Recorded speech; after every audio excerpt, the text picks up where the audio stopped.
She said, "Even if I stay out all night, I'm not obligated to explain where I am." I replied, "Okay, then neither am I." The next day, I made a decision about a job offer I had received from another country, one I had been planning to reject. Instead, I accepted it. Without telling her anything, I left. A year later, we ran into each other unexpectedly. When she saw me with another woman, she started crying. Then she told me something that was truly shocking. "My name is Aaron, and I'm a 32-year-old software architect. I work remotely for a tech firm based in Seattle, though I've always preferred the quiet neighborhoods of Portland, Oregon. I make decent money, not Silicon Valley ridiculous, but enough to live comfortably and save aggressively.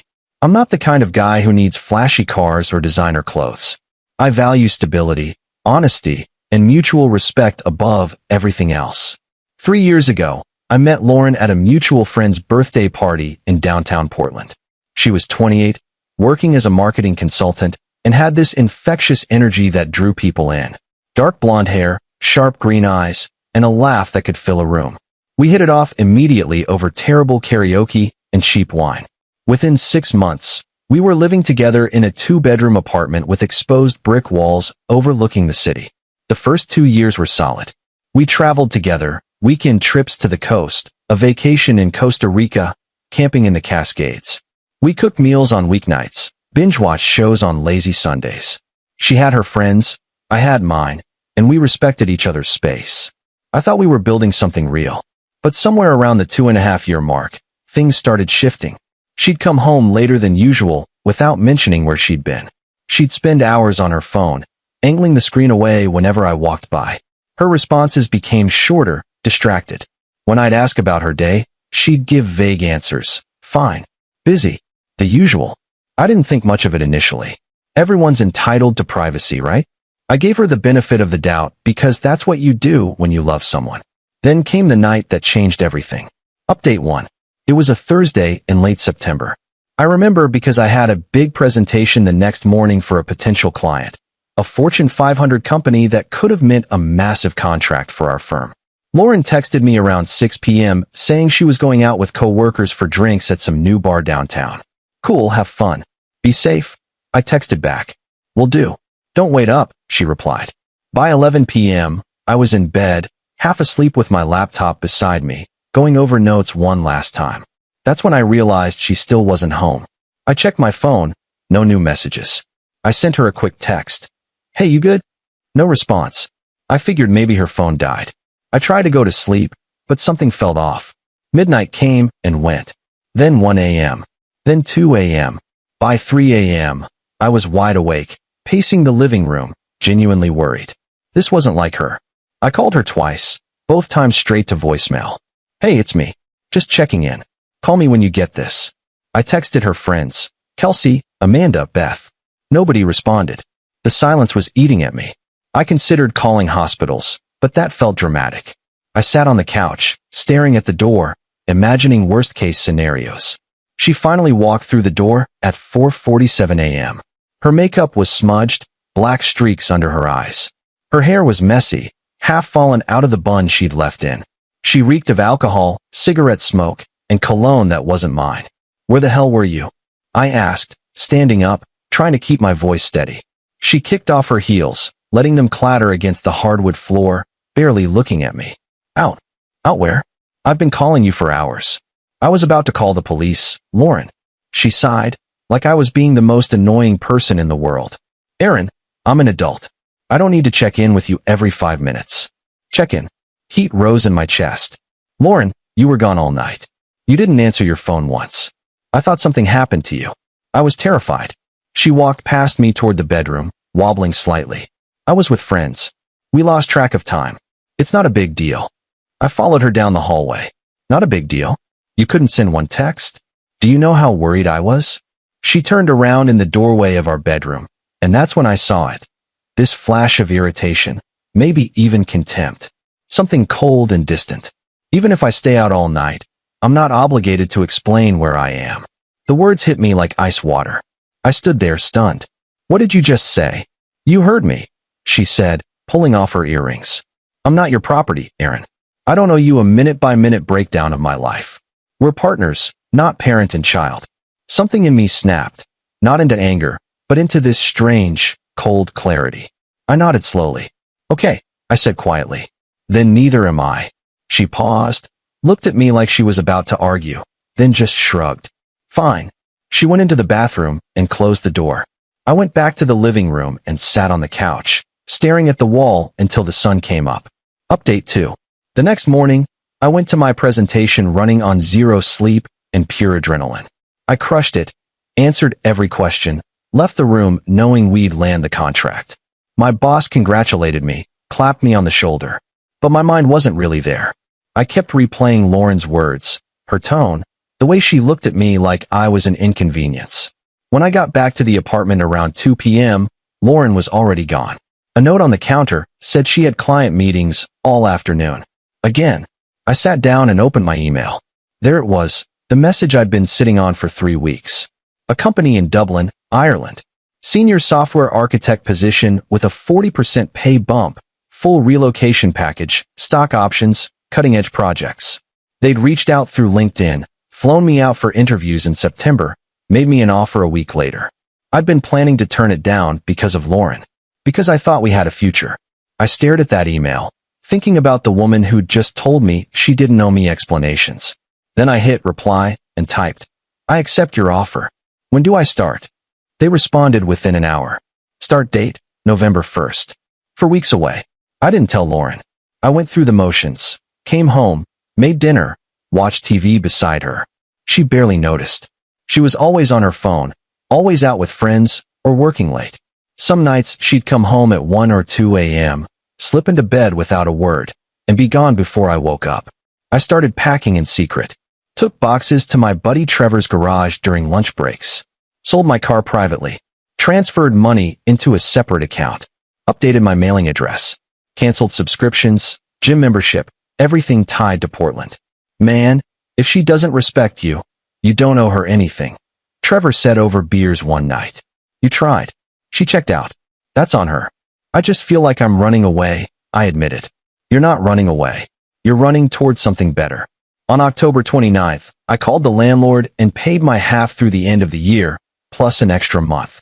On October 30th, I packed the last of my things while Lauren was at brunch, something that now lasted 6 hours. I left my keys on the kitchen counter, along with a check for 2 months' rent. No note. No explanation. I boarded a flight to Dublin the next morning at 6 a.m. Update 3. The first few months in Dublin were surreal. New city, new job, new everything. I threw myself into work, learning systems, meeting my team, proving myself. On weekends, I explored, walked along the River Liffey, visited Trinity College, drank Guinness in Temple Bar, took trips to the cliffs of Maher and Galway. I joined a football league, started running along the coast every morning. I felt lighter somehow, like a weight had been lifted that I didn't realize I'd been carrying. Lauren tried reaching out. The text started 2 days after I left. Aaron, where are you? Seriously, where did you go? Your stuff is gone. Are you seriously ghosting me right now? This is so immature. Call me. Then came the calls. Dozens over the first month. I never answered. I'd watch my phone light up with her name. A photo from Costa Rica, both of us grinning on a beach, and let it ring until it stopped. By Christmas, the calls became less frequent. By January, they stopped. Around March, I met someone. Her name was Siobhan, pronounced Siobhan. She taught me after I butchered it 3 times. She was a project manager at a partner firm, 30 years old, red hair, freckles, sharp wit, and a laugh that made me feel genuinely happy again. We met at a networking event, started chatting about the impossibility of good Mexican food in Dublin, ended up getting drinks. We started dating casually, dinners, weekend trips to Cork and Belfast, pub trivia nights. It was easy, comfortable. She didn't play games. When she said she'd call, she called. When she was running late, she texted. When something bothered her, she talked about it. It was such a stark contrast to what I'd left behind. By August, we were serious. My career was thriving, my personal life healthy. I felt like myself again. Then my company sent me to a 2-week conference in San Francisco. Siobhan flew out to meet me for the last few days. We planned to explore the city, eat our way through the food scene. I figured it was safe. Portland was 600 miles north. What were the odds? On our last night in San Francisco, I took Siobhan to an upscale Italian place in North Beach. The restaurant was beautiful, dim lighting, exposed brick, jazz playing softly. We were laughing, waiting for appetizers, when I saw her. Lauren. She was standing near the hostess stand with two women, scanning the restaurant. Then our eyes met. For a second, neither of us moved. Then she started walking toward me, weaving between tables. Aaron. I set down my wine glass. Lauren. She looked different. Thinner, like she'd lost 20 pounds. Her face was more angular, tired. Dark circles under her eyes. Her hair was shorter, darker. She glanced at Siobhan, then back at me, her eyes already watering. Can we talk? She asked, her voice shaking. Siobhan looked at me, confused. I nodded. Give me a minute. Of course, Siobhan said softly, squeezing my hand. Lauren and I stepped outside into the cool evening. The street was loud, cars honking, cable car rattling past, tourists everywhere. Fog rolled in from the bay. What the hell, Aaron? She said immediately, tears forming. You just left? No explanation? One day you're there, the next you're gone. I could ask you the same thing, I said calmly. You checked out months before I left. That's not fair, isn't it? You stayed out all night. You told me you didn't owe me explanations. You treated me like I was controlling you for caring. She wiped her eyes, mascara smudging. I was going through something. I didn't know how to talk to you about it. So you stayed out until 5 in the morning? Ignored my calls. Made me feel like I didn't matter? She opened her mouth, closed it, looked down. When she looked back up, her eyes were streaming. I was pregnant. Everything stopped. My heart hammered. What? I was pregnant, Aaron. Her voice cracked. That night, I came home late. I just found out that day. I took 3 tests at work. I was terrified. I didn't know what to do. So I went to my friend Kelsey's place. We talked all night. I drank too much. I smoked. I made terrible decisions because I was panicking. I should have told you, but I couldn't find the words. My mind raced. What happened? Her face crumpled. I miscarried. 2 weeks after you left. I was alone, bleeding, scared. I went to the ER by myself. I tried calling you. I needed you, and you were gone. The guilt hit hard. Lauren, I know, she said quickly, holding up her hand. I know it's my fault. I pushed you away. I made you feel like you didn't matter. But I was scared, Aaron. So scared of what having a baby would mean, whether you'd even want it.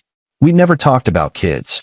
My mom got pregnant young and my dad left, and I think I was convinced you'd do the same thing. So I pushed you away first. We stood there, pedestrians flowing around us. Inside, I could see Siobhan at our table. Why didn't you tell me that night? I asked quietly. She shook her head, tears streaming. I don't know. I thought you'd be upset, or try to control the decision. I was irrational. I was terrified. I handled it all wrong. I exhaled slowly. I'm sorry you went through that alone. I really am. But you made choices, Lauren. You chose not to trust me. You chose not to let me in. She nodded. I know. And I lost you because of it. She looked toward the window. She seems nice. She is. Good. Lauren gave a sad smile. You deserve that.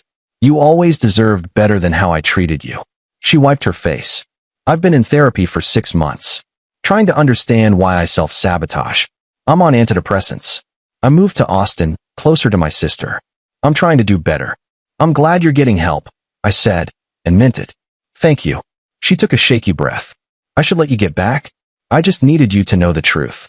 I understand, I said, and I'm sorry for how things ended. But we both made mistakes. Goodbye, Aaron. Goodbye, Lauren. She walked back inside, grabbed her friends, and left. I stood there for another minute, feeling numb and sad and relieved all at once. Final update. I flew back to Dublin 2 days later. Siobhan and I talked through everything on the flight, honest conversation about my past, about Lauren, about what happened. She listened without judgment, held my hand, didn't make me feel guilty. It's one of the reasons I knew she was different. Lauren and I exchanged a few emails after that. She apologized again, explained more about her therapy, told me she was doing better. New job, living near her sister, rebuilding. I told her I was glad, that I hoped she found happiness. But we both knew there was no going back. 6 months later, I proposed to Siobhan at the cliffs of Moher. She said yes before I even finished asking. We're planning a small wedding in Galway next spring, just close friends and family. My life is good now. Genuinely good. I live in a city I love.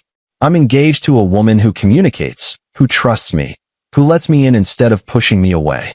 I don't wake up anxious. I don't wonder where I stand. I think about Lauren sometimes, usually late at night. I wonder if things could have been different if we'd communicated better, if she'd trusted me. But I also know that some relationships are meant to teach you what you won't accept, not what you will. I don't regret leaving. I regret how it happened. I wish I'd tried one more time. I wish she'd trusted me with the truth. But I don't regret choosing myself when it became clear she'd already chosen to keep me at arm's length. Sometimes the strongest thing you can do is walk away from someone who refuses to meet you halfway. Edit 1. A few people asked if I ever spoke to Lauren again. We didn't. She's still in Austin, working for a startup, dating someone new from what I've heard. She seems happier. I'm genuinely glad for her.